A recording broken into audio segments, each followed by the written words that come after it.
Suzana otišla da provjeri da možda kojim slučajem u borbi nije izgubila dete. Nadamo se da nije. Ja se nadam zbog tebe i zbog Suzane.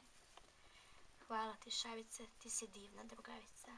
Stvarno, zaista. Drago mi je što to misliš.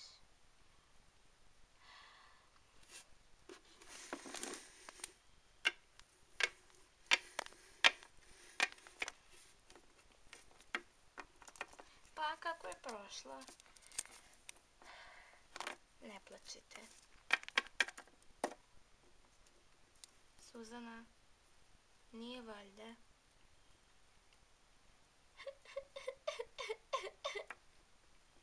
Suzana, mnogo mi je žao. Biće opet deteta. Trudna sam. Stvarno?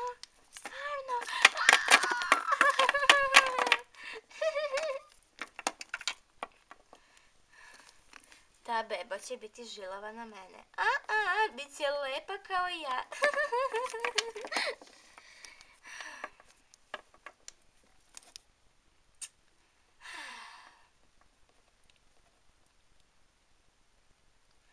U redu sada. Malo da se odmorimo. Izvini što te sinoć nisam zaštitio ja. U redu je. Hvala ti, Šavice. Na čemu? Na svemu. Nema na čemu. Ti si divan prijatelj i ti si.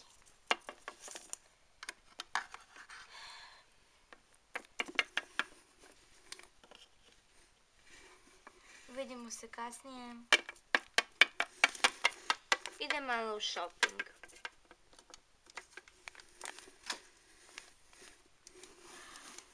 Leone? Da.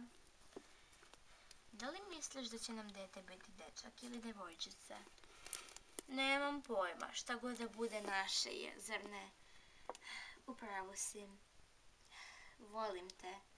I ja volim tebe. Volim te više od svega.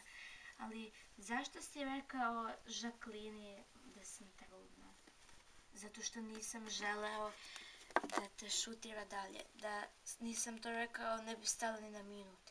I naše dete bi sada u redu je. Shvatam.